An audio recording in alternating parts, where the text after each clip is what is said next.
And here you'll get a little bit better perspective of the lake and its size. Way down there at the end of the lake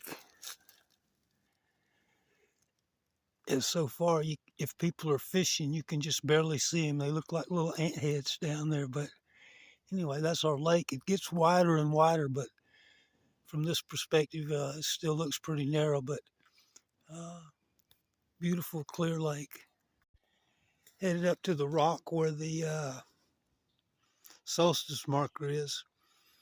These are the area of hardwoods on the property. They beautiful big trees, some of them over 100 years old.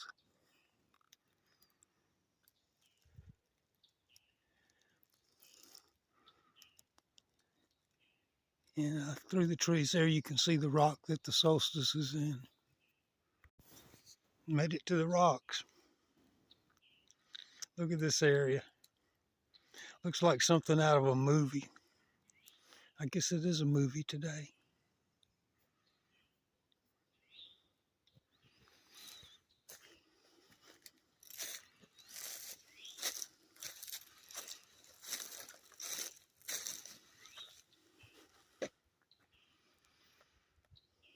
Piece of stone mountain. Huge, huge granite outcrop.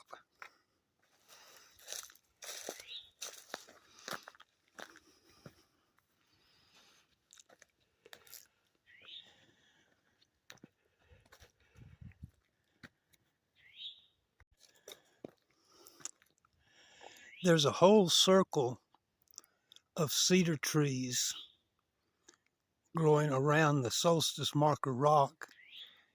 It just adds to the effect. And again, some of these trees are maybe 200 years old. Beautiful old cedars.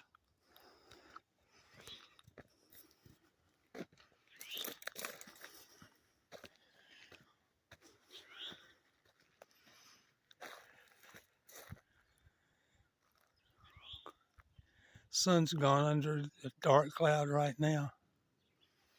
I hate it. Doing the best I can. More of the cedar trees.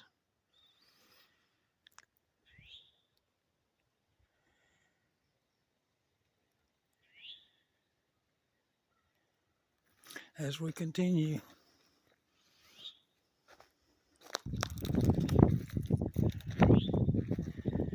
Here comes Mr. Sun back out a little bit.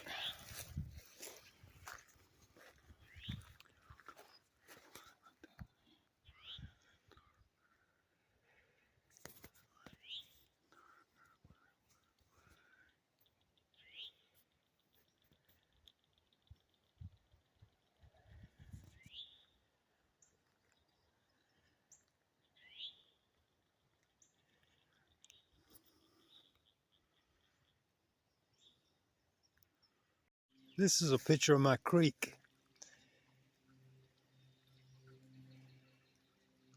When it's rained a lot, the spring starts right up there where I'm pointing the camera, comes down here.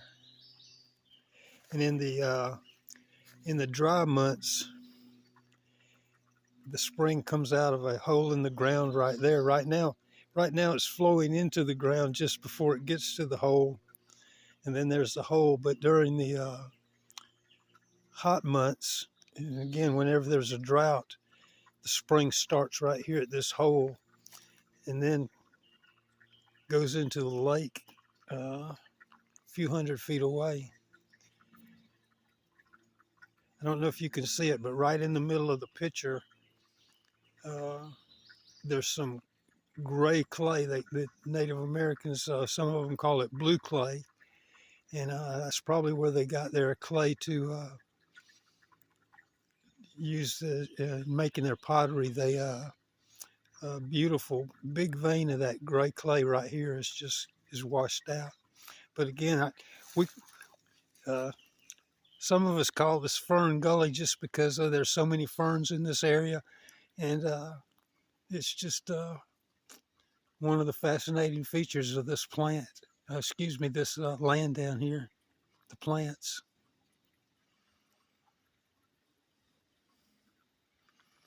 Fantastic. And again, there we got the creek running down into the lake a couple 100 feet away. Here I'm following the creek down to the lake. And again, what a beautiful day and what a beautiful area. Creek continues to flow, and in the distance you can barely see the lake down there. We're headed that way. This is where my creek runs into the lake. It's looking kind of yucky. It's got pollen. Pollen has just been filling the air down here, and the top of the backwater of the lake here is completely full of pollen. The main lake is down this way.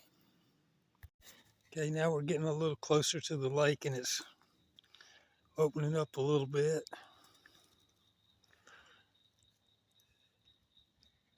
And again, I just love all the trees down here. It's really primitive looking in this area here.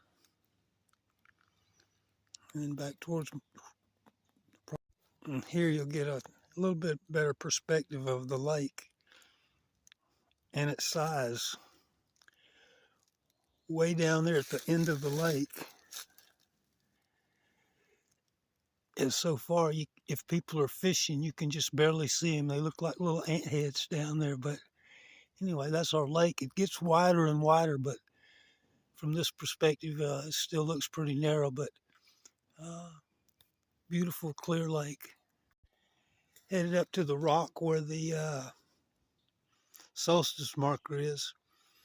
These are the area of hardwoods on the property. They beautiful big trees, some of them over 100 years old.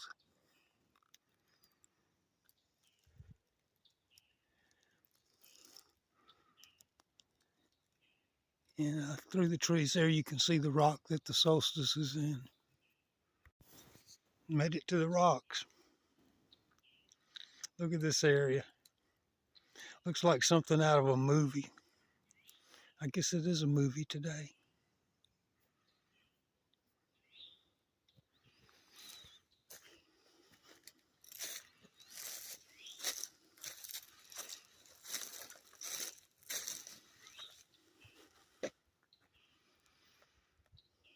Piece of stone mountain. Huge granite outcrop.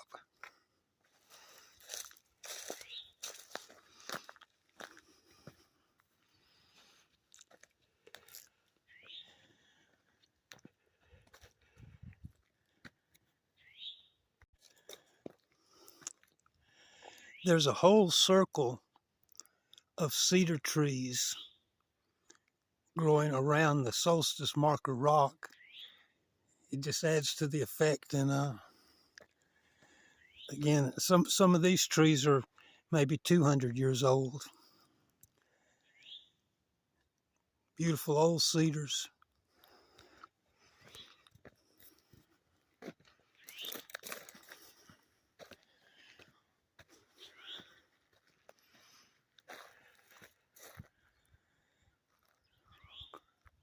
Sun's gone under a dark cloud right now. I hate it. Doing the best I can. More of the cedar trees.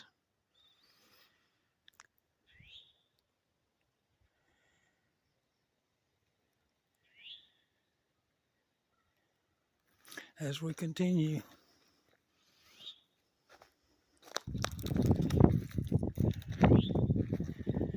Here comes Mr. Sun back out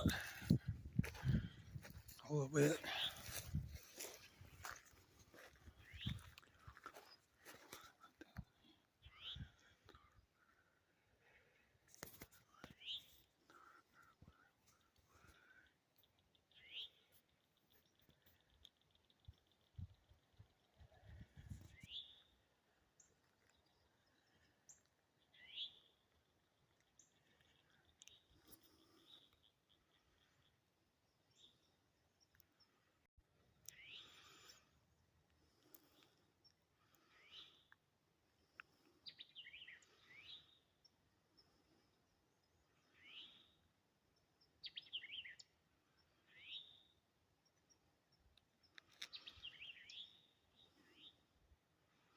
Right up here is a solstice marker.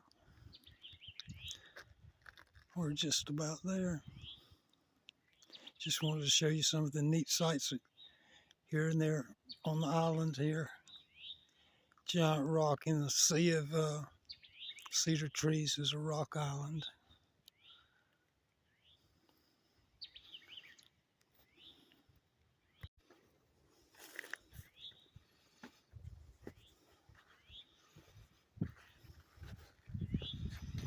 Okay, now we're getting high up on the rock.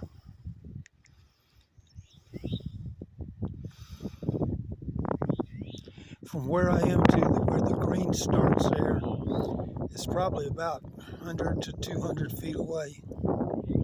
Big old rock. Somebody poked some holes in it long ago.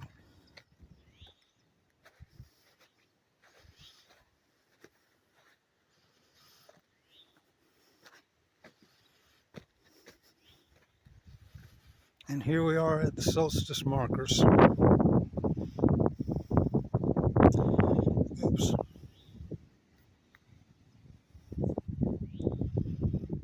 There it is. Hole number 1.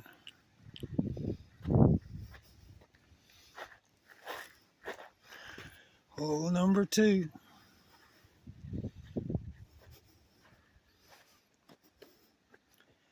Hole number 3. And last but not least, hole number 4. There's a lot of trash in it. You really can't see the definition of it as well as you can these others. Again, and right up here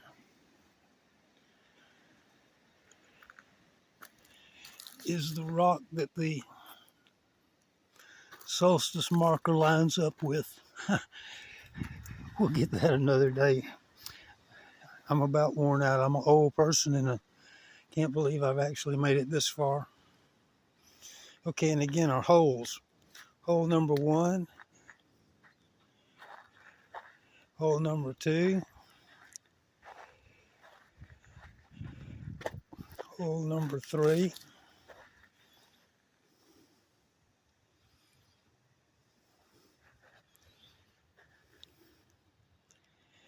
And big old hole number 4. Hole number 4 is full of white sand.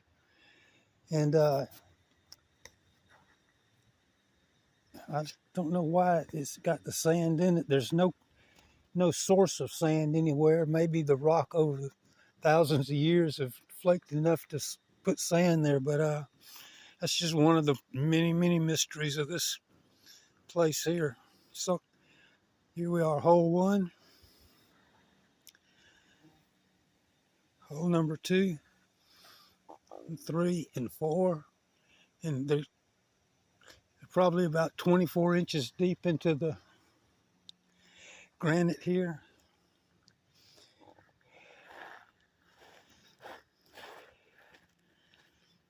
On June 21st,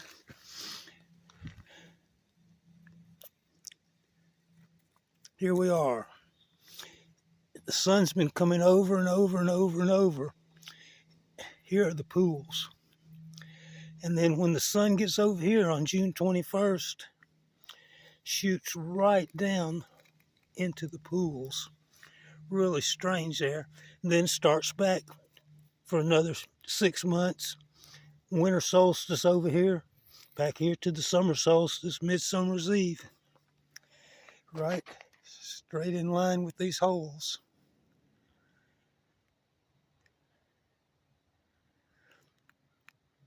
Big old cedars. Those cedars there are probably 200 so years old, maybe older.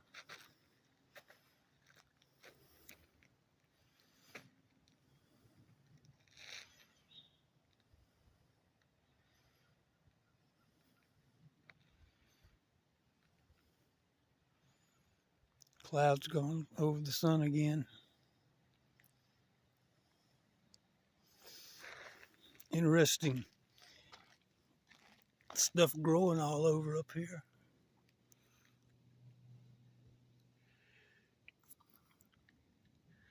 It appears to be the brain of the rock It's been exposed, and those are the veins of the brain there.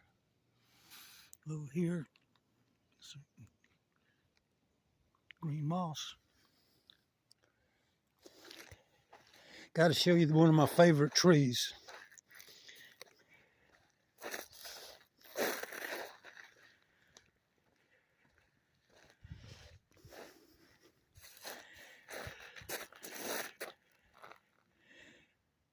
This is a dwarf cedar tree. I've been coming up here for 30 years, and that thing has not changed the least bit. It's got no root at all. It's a miracle how it gets enough water that it can survive, but it does, and hats off to the little cedar tree.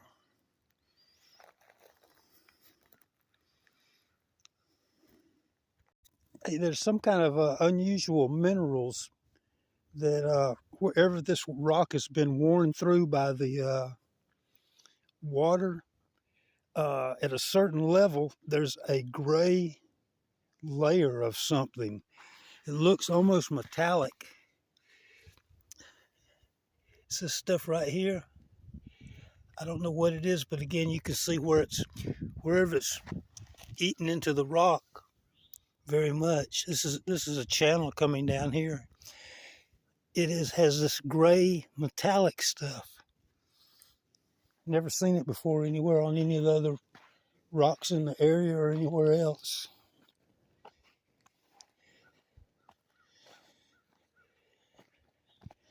It's also got this interesting ridge on this rock. It's we call it the Wall of China. I don't know if it's going to pick up on here or not. But again, it's a ridge that's about 3 inches long. 3 inches across and about 3 inches tall, poking out of the rock.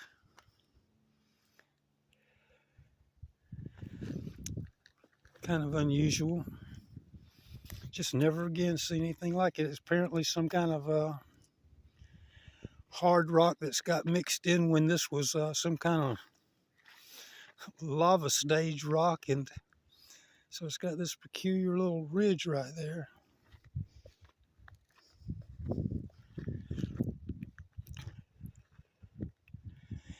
I don't know if it's showing up very well in here, but there's a little ridge right there. And more of the gray deposits.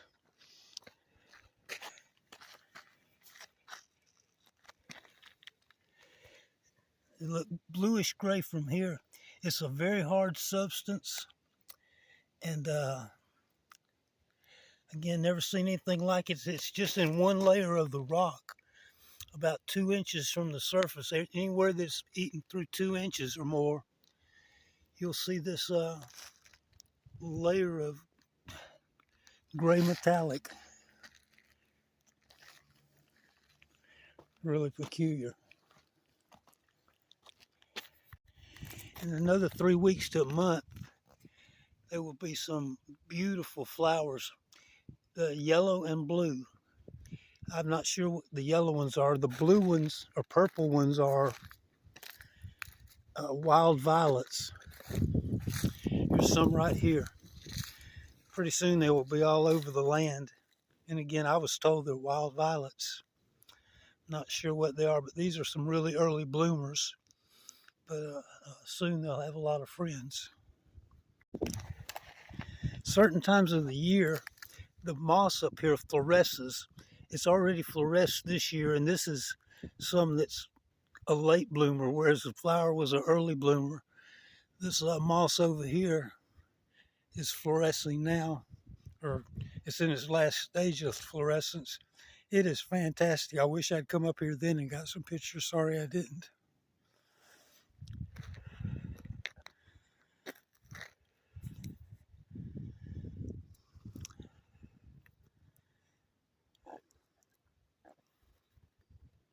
Okay, climbing back up the rock here.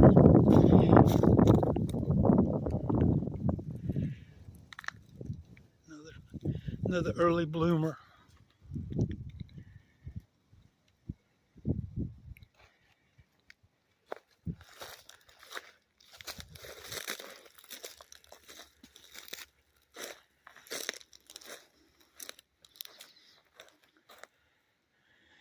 More of the rock.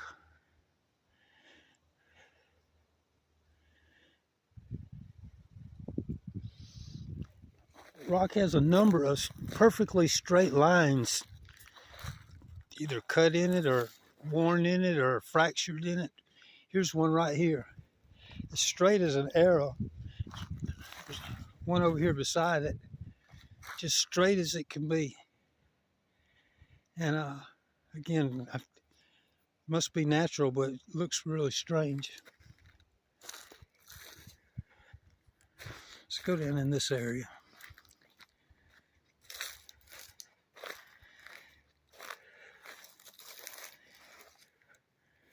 Another strange or beautiful plant, they're not in bloom either, but we have these unusual cactuses all over the rock in certain areas, and never seen any cactuses like them. They you have to wear hard sole shoes when you walk in this area. They look like what in South Georgia were prickly pears, except that the stickers are much longer and the actual cactus is really small. Again, have to watch where you step or wear boots up here.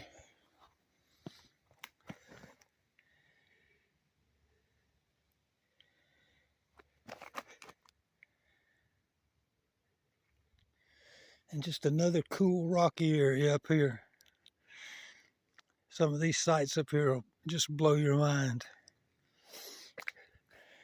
This is a cherry tree. There's been a drought up here forever, it seems like, but in the early 2000s, I came up here.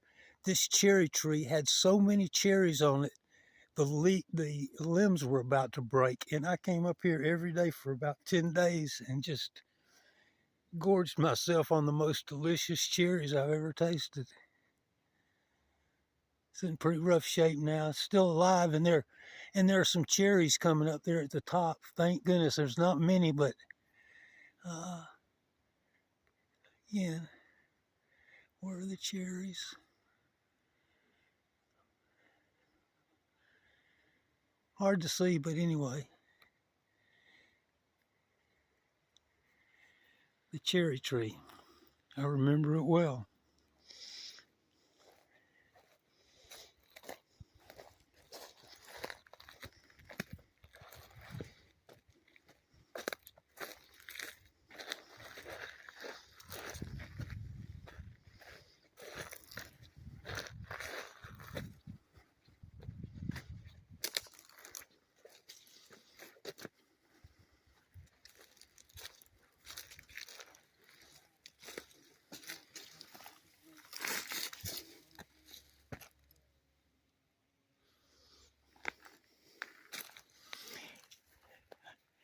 I can't get a far enough away view of this right here, but this rock here has a circle cut in the middle. That's where all the grass that you see here is growing out of, but it's almost an exact circle. It would make a giant planter for a lot of plants. But again, here's a circle here. You can sort of see it, and in the winter time when there's no green here, you can see the perfect circle in the middle.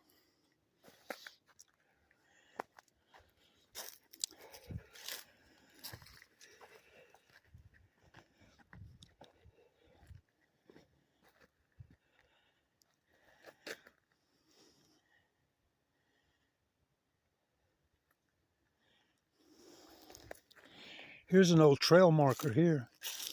Can't hardly see it, but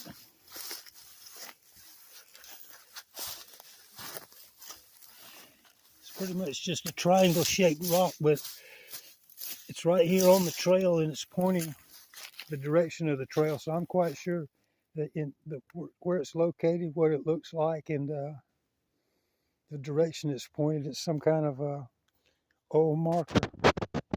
Now we're going to go back down the hill towards the creek. This is the last little bit of rock in the area before we leave, and coming in counterclockwise, it's the first one you see, and Otherwise, we came in clockwise with the things I was showing you. But anyway, headed down the hill.